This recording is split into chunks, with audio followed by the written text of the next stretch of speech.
Teman-teman mahasiswa, kita masuk ke topik penulisan analisis atau pengolahan data, pembahasan hasil analisis atau hasil pengolahan data, dan menulis kesimpulan dan saran. Topik kuliah pertemuan ke-11 ini jadi ada 3 ya, penulisan. Diharapkan setelah belajar ini Anda mampu menulis analisis atau pengolahan data, kemudian mampu menulis pembahasan hasil analisis atau pengolahan data di atas, dan terakhir mampu menulis kesimpulan dan saran. Ini terkait dengan semua pertemuan sebelumnya ya, jadi sejak pertama yaitu kita sudah mempelajari cara menulis kata, kalimat, paragraf, sudah menyusun sistematika penulisan sederhana, kemudian membuat kajian literatur atau tinjauan pustaka yang berhubungan dengan masalah yang akan kita selesaikan atau tujuan yang akan dicapai. Nah, termasuk di topik 10 itu kita belajar menulis kutipan dan daftar pustaka. Kita mulai dari analisis dan pembahasan dan diawali dengan menunjukkan ya, contoh. Di topik 9 dan 10 kita membuat judul tulisan buatan situs web untuk promosi PTX. Rumusan masalahnya, karena kita mau membuat web berarti kita ingin tahu bagaimana cara merancang, memasang web, dan menguji web itu. Dalam hal ini untuk promosi PTX. Nah, tujuan itu sama persis dengan rumusan masalah, cuma ditulis dalam kalimat tidak bertanya. Jadi kalau rumusan masalah kita tulis sama dengan pertanyaan penelitian, kalau tujuan kita tulis dengan kalimat positif ya, boleh aktif atau pasif. Ini biasanya aktif karena tujuan, yaitu memahami cara merancang, memasang, dan menguji coba situs web.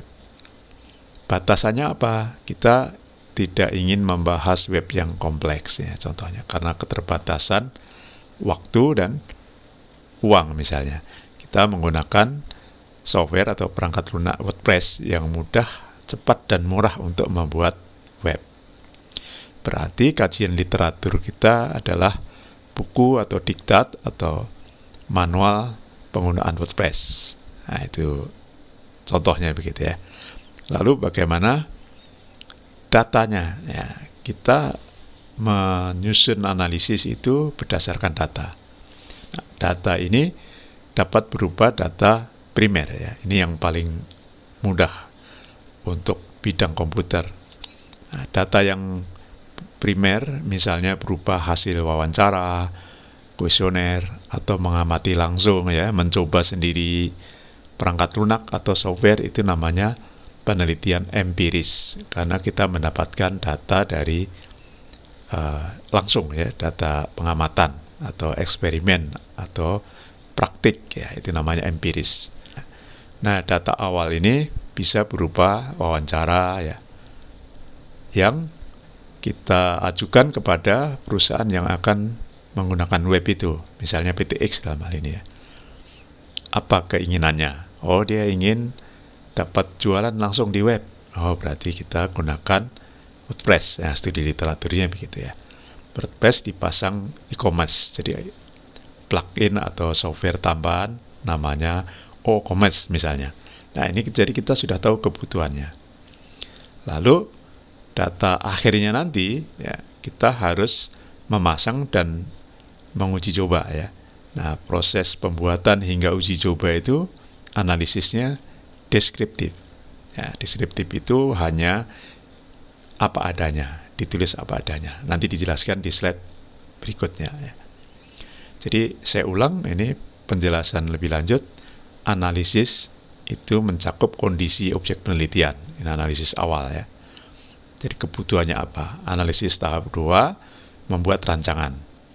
Nah, itu kalau diubah menjadi beberapa bab atau bagian ya.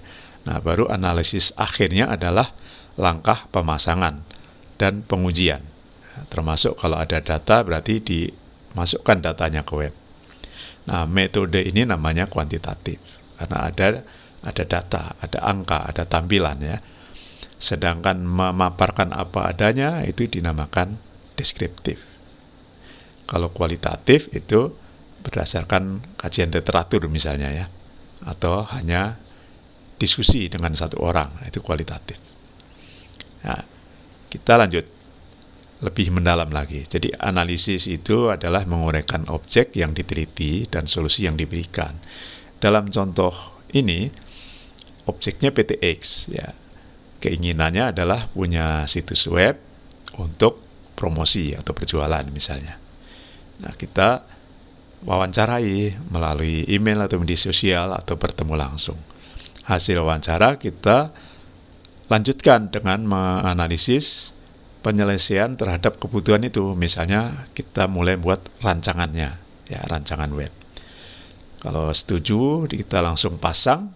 Lalu terakhir kita minta dia uji coba ya. Setelah kita sendiri menguji coba. Jadi uji coba itu oleh peneliti atau penulis dan pengguna.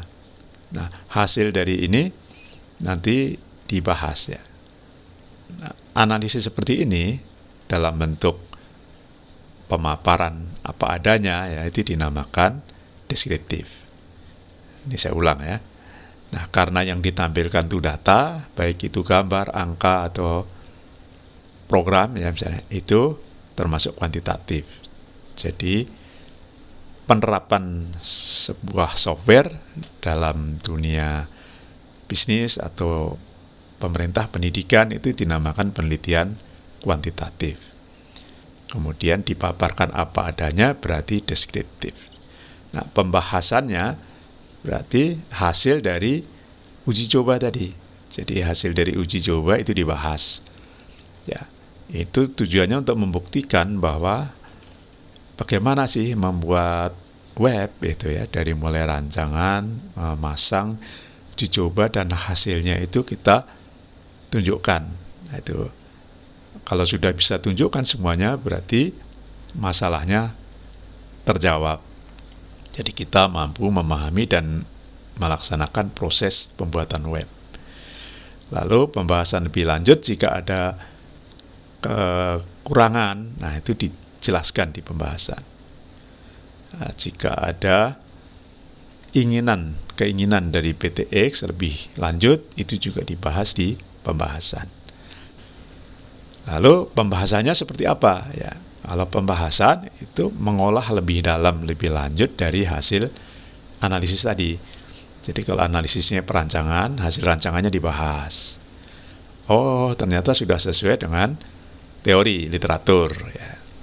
Kemudian membahas hasil pemasangan, berarti diuji coba oleh penulis atau peneliti. Oh, setelah diuji coba berjalan sesuai rancangan. Nah, ini namanya pembahasan. Kalau ada perbedaan apa? Dijelaskan. Kalau ada penyimpangan atau tidak sesuai harapan, dijelaskan. Demikian pula hasil pengujian oleh pengguna. Jadi pengguna PTX misalnya, oh ternyata tampilannya kurang menarik gitu ya.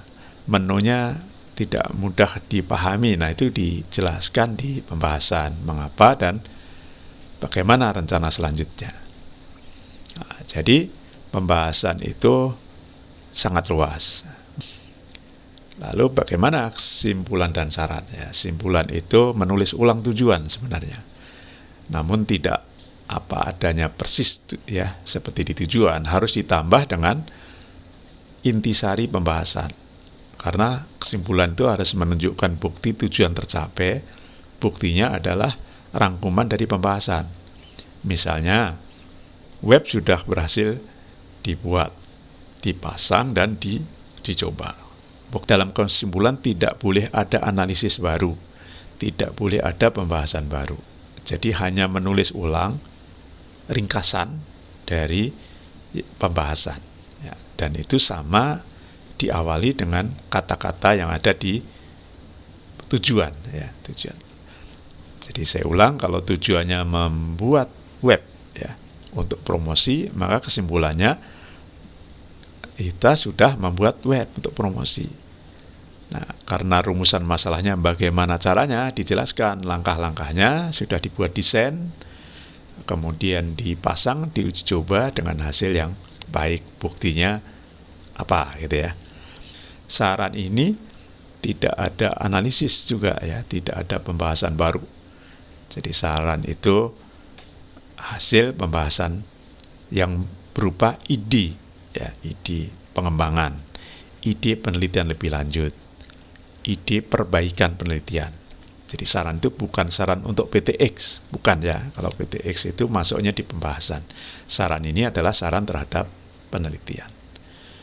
Nah, ini sebagai penutup rangkuman, tulisan ilmiah itu konsisten ya, konsistensi mulai dari masalah, tujuan, rumusan masalah ya, dan seterusnya ya, analisis sampai kesimpulan itu kalimatnya sama terus ya.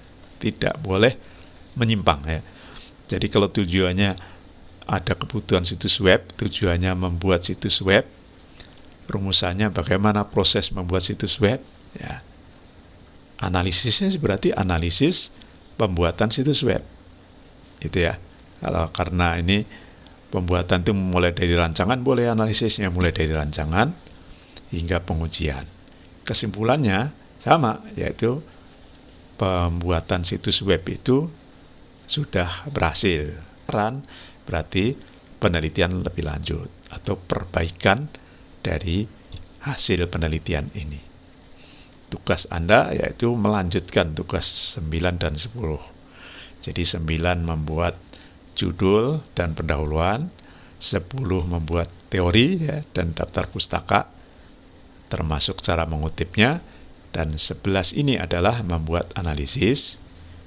2 hingga 3 paragraf saja cukup, berupa langkah-langkah atau solusi ya. Kemudian pembahasan, jadi hasil dari pengolahan atau langkah-langkah tadi dibahas. Kekurangannya apa, kelebihannya apa ya, dan ide-ide selanjutnya apa itu di pembahasan. Kesimpulan itu sama dengan tujuan tadi, hanya diberi bukti dari hasil analisis dan pembahasan. Demikian pula saran ya. Kalau saran tidak harus sama dengan tujuan ya, yang harus sama tujuan adalah simpulan. Kalau saran adalah ide lebih lanjut, jadi kelanjutan dari penelitian ini, itu saran.